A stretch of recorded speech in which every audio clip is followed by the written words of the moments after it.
देखिए, तानाशाही है, गुंडागर्दी है। नरेंद्र मोदी जी नहीं चाहते कि सवर्णों का मूवमेंट हो। नरेंद्र मोदी जी नहीं चाहते कि एक देश, एक विधान, एक संविधान, एक चिकित्सा, एक शिक्षा हो।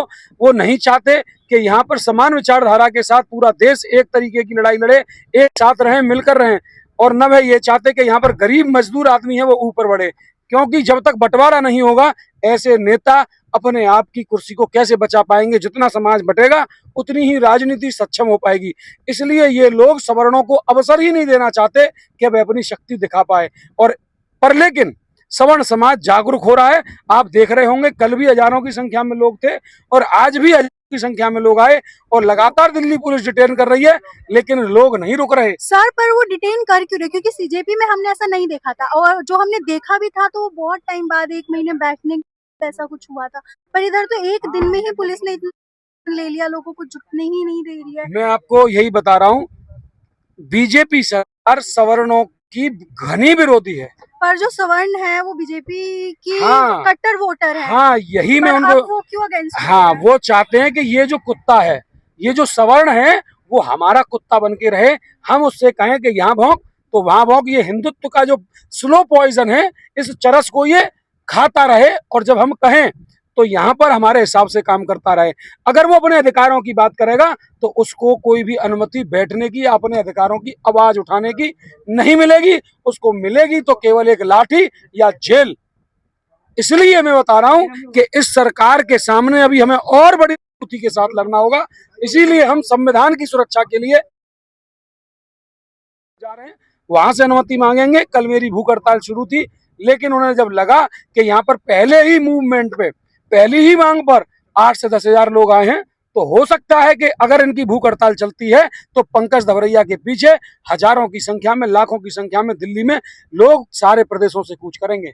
सर, जैसे कि अभी मैंने आपको बताया कि इधर लोग इकट्ठे ही नहीं हो पा रहे हैं, तो वो अब प्रोटेस्ट आगे बढ़ेगा कैसे? जब लोग ही नहीं होंगे तो वो आगे प्रोटेस्ट बढ़ेगा कैसे? पर गवर्नमेंट बात सुनेगी कैसे? देखिए, चीजें हमेशा गिरने से शुरू होती हैं और फिर गिर के आदमी खड़ा होता है। हमने बहुत सारे संघर्ष झेले हैं। हमने उत्तर प्रदेश की राजनीति में काम किया है, समाज के लिए काम किया है, लड़ाई लड़ी है, लोगों को न्याय दिलाया है। लेकिन दिल्ली में हमने स्थितियां देखी हैं, हमने इसको भी समझा है। तो हम आपको विश्वास दिलाते हैं कि जहां कल 400 आदमी, 40 आदमी इकट्ठे नहीं होते थे, कल 8 हजार आदमी को लेके हमने वहां पे प्रयास किया कि वहां आवाज पहुंचाई जाए। और सरकार की नींव हिल गई थी कल, इसीलिए उन्होंने 8:30 बजे मेरे साथ ये मेरी दुर्गति की। मेरे डंडे मारे गए, मेरे गुप्तांगों में, मेरे देखिए पूरा पैर देखिए अभी भी निशान बने हुए, देखिए किस तरीके के निशान हैं मुझ पे। देखिए ये भी यहाँ कील घुसी गई मेरे। और मेरे साथ इतनी दुराचार किए गए मेरे साथ कि शायद अगर कोई होता तो वो छोड़ जाता, लेकिन हम इस लड़ाई को अधूरा नहीं छोड़ेंगे। जब मैं 13 साल में इतने मुकदमों और कार्रवाइयों के बाद नहीं डरा, 1 महीने के अनशन में मुझ पर दर्जनों मुकदमे लगाए गए, मैं उससे नहीं डरा, तो मैं न डरूंगा और न बिकूंगा। इस आंदोलन में हमारी जान बसती है, क्योंकि ये आंदोलन इस देश की, अखंड भारत की स्थापना, एक ही मूल विचार है और इस विचार को हम मरने नहीं देंगे। और सवर्णों के इस आंदोलन को हम सफल बनाकर ही दम लेंगे। सर, मेरा आपसे एक और क्वेश्चन है कि जो दलित लोग हैं वो बोल रहे हैं कि कुछ भी हो जाए, हम इस प्रोटेस्ट को ना कामयाब होने देंगे, ना गवर्नमेंट को ये बात सुनने देंगे। यही तो सरकार का पूरा एजेंडा है कि जब आप ऐसी चीजें करेंगे तो वो उधर से फंडिंग करके उनको खड़ा करेंगे। लेकिन अब अगर ऐसी ही बात है कि हमें लड़ना अपनों से होगा, तो महाभारत में भी यही बोला है कि अपनों से अगर लड़कर अपने देश की, समाज की, अपने बच्चों के भविष्य की, अपने क्षेत्र की अगर सुरक्षा की जाए तो वो लड़ाई और वो हिंसा भी हमें मंजूर है और हम उस लड़ाई के लिए भी तैयार हैं। बेहतर होगा, हम नहीं चाहते थे गृह युद्ध हो। अगर आपस में लड़ाई होकर अगर इस अखंड भारत को टुकड़ों में विभाजित किया जाता है, एक सवर्ण भारत और एक दलित भारत के रूप में, जैसे कि एक समय इस देश को बांट के पाकिस्तान, बांग्लादेश और भारत का निर्माण हुआ, अगर ऐसी स्थिति बनती है तो फिर हमारा ये अंतिम चारा होगा। जो वो देश था वो तो धर्म के आधार पे बना, अब हम इसको जाति के नाम पे बांटना नहीं चाहते। इसलिए हम चाहते हैं कि सबको समानता का अधिकार मिले, जो संविधान कहता है। संविधान के मूल प्रवृत्तियों में, संविधान की मूल इकाइयों में कहीं पर भी किसी भी विशेष जाति को विशेष दर्जा देने की कोई नहीं है। वहां पे सबको समानता का अधिकार है। लेकिन अगर सरकार यही चाहती है तो हम भी यही करेंगे। पर लेकिन अभी हमारे पास सुप्रीम कोर्ट है, अभी हमारे पास अंतिम चारा यहाँ का संविधान है। अगर यहाँ से हमें न्याय नहीं मिलता तो फिर हम भी हिंसा पे उतारू होंगे। फिर उसमें चाहे हमारा हनन हो, चाहे हमारे बच्चों का, चाहे हमारे क्षेत्र का, चाहे हमारे देश के टुकड़े हों, हम उसको स्वीकार करेंगे, क्योंकि हम अपने बच्चों का शोषण नहीं होने देंगे।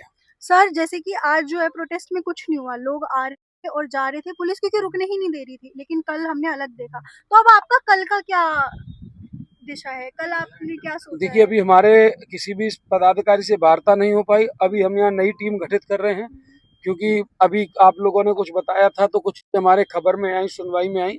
इसीलिए हम इस मूवमेंट को, कि हमारी भूख हड़ताल जारी होनी थी, उसको रोक दिया गया।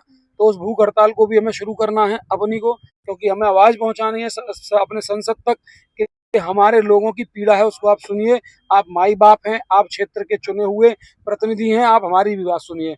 इसीलिए हम चाहते हैं, इसलिए हमारी रणनीति बन रही है। कल तक का हमारे पास आखिरी समय है। हम एक और बार निवेदन करेंगे या सुप्रीम कोर्ट जाएंगे, अन्यथा हम सीधा संसद घेराव की घोषणा करेंगे। संसद घेराव की जो आपने बोला, जैसे सीजेपी में गवर्नमेंट ने करा, उन्होंने, आपने देखा होगा वो कितनी फोर्स लगा दी थी, गन्स ले ली थी, वाटर कैनन चालू कर दिए थे, और काफी लोग तो इस प्रोटेस्ट में आने से डर भी रहे हैं। देखिए, हम वो लोग हैं जिनके सीने लड़ते रहते थे और धड़ कट जाते थे। हम वही बाजीराव पेशवा, चंद्रशेखर आजाद तिवारी, छत्रपति शिवाजी, महाराणा प्रताप, रानी लक्ष्मीबाई की संतान है, जो लड़कर मरना पसंद करते हैं, लेकिन झुकना नहीं। अपने समाज देश के लिए हमने बलिदान दिया है। तो आपने देखा होगा 1990 में जब मंडल आयोग हुआ था, तो लगभग सैकड़ों छात्रों ने, हमारे भाइयों ने जान दे दी थी, लेकिन डरे नहीं थे। तो अब की बार अगर ऐसा रक्त रंजन करना पड़े दिल्ली की सड़कों पे, तो हम पीछे हटेंगे नहीं, अपनी मौत से भी पीछे नहीं हटेंगे, और अगर हमें खून बहाना पड़ा तो हम उससे भी पीछे नहीं हटेंगे। पर लेकिन पहला निवेदन, दूसरा आग्रह, तीसरा सत्याग्रह और चौथा प्रहार। मेरा आपसे अब लास्ट क्वेश्चन है कि लोग, आप जो इंटर गाड़ी में दे रहे हो, आप बाहर नहीं दे रहे हो, ऐसा क्यों? ऐसा इसलिए कि कभी भी अगर कोई आती है तो पुलिस मुझे ढूंढ रही है दिल्ली में कि पंकज धवरैया कहाँ है, क्योंकि कल उन्होंने मुझे 3 बार डिटेन किया, तो हमारे कार्यकर्ताओं ने बसों में से छुड़ाया हमें, फिर आज हमें सुबह डिटेन कर लिया। तो हम नहीं चाहते कि हमारे समय की बर्बादी हो, वरना हमारे लिए लड़ना कोई बड़ी बात नहीं है। हम हिंसा नहीं चाहते। अगर ये चाहें तो आरोप कर सकते हैं, हम इतने कमजोर नहीं है जो हमें समझा जा रहा है। केवल इनकी हम संविधान का सम्मान कर रहे हैं कि इनको एक व्यवस्था दी गई है, जिससे कि यहाँ पर जो है शांति बनी रहे, सबको सुरक्षा मिलती रहे, लेकिन उसका दुरुपयोग किया जा रहा है। उससे हमारे ऊपर ही अत्याचार किया जा रहा है। अगर वे हमें कमजोर समझते हैं तो कभी भी युद्ध की घोषणा कर दें, और हमारा समाज भी हथियार लेके तैयार रहेगा, और वो भी हथियार लेके खड़े हो जाएं और देख लें हमारे अंदर कितनी ताकत है। सर मैंने इन 2 दिन हो गए आज इस प्रोटेस्ट को, मैंने जो ऑब्जर्व करा, जो मैंने देखा, यहाँ पे जो है लड़के ज्यादा हैं इस प्रोटेस्ट में, ना कि लड़कियां। नहीं, ऐसा नहीं है। कल आप देखेंगी तो कम से कम मंच पे हमारे से ज्यादा महिलाएं थी, मातृशक्ति थी, हमारी बहनें थी। और आज भी आप देखेंगे तो आज भी कई सारी बहनें मैंने देखी हैं यहाँ पे। अनुपात कम है, क्योंकि हमारे समाज की एक विचारधारा है। यहाँ तो युवा नहीं निकलते थे, अब महिलाएं निकल रही हैं, तो ये बहुत बड़ी बात है। पहले हमारे यहाँ का युवा नहीं निकलता था, वह नौकरी की ओर ध्यान आकृष्ट करता था, उनके परिवारीजन नहीं निकलने देते थे। लेकिन आज हजारों की संख्या में निकल रही हैं, और निकल रहे थे लड़के, युवा निकल रहे थे, बुजुर्ग निकल रहे थे, और महिलाएं भी सैकड़ों की संख्या में निकल रहे थे। तो ये उपलब्धि है, महिलाएं निकल रही थी, ये उपलब्धि है। और मैं देख रहा हूँ कि जल्द आने वाले समय में, और अगर हमारे को अनुमति दी जाती है, तो देश में ऐसा आंदोलन होगा कि हम इस संसद की नींव को उखाड़ के फेंक देंगे, अगर हमारी बात नहीं मानी गई। और हमारा अंतिम निवेदन है कि हमें अनुमति दे दी जाए, वरना हम हिंसा के लिए उतारू होंगे, और हिंसा ऐसी होगी जो कभी इन्होंने स्वप्न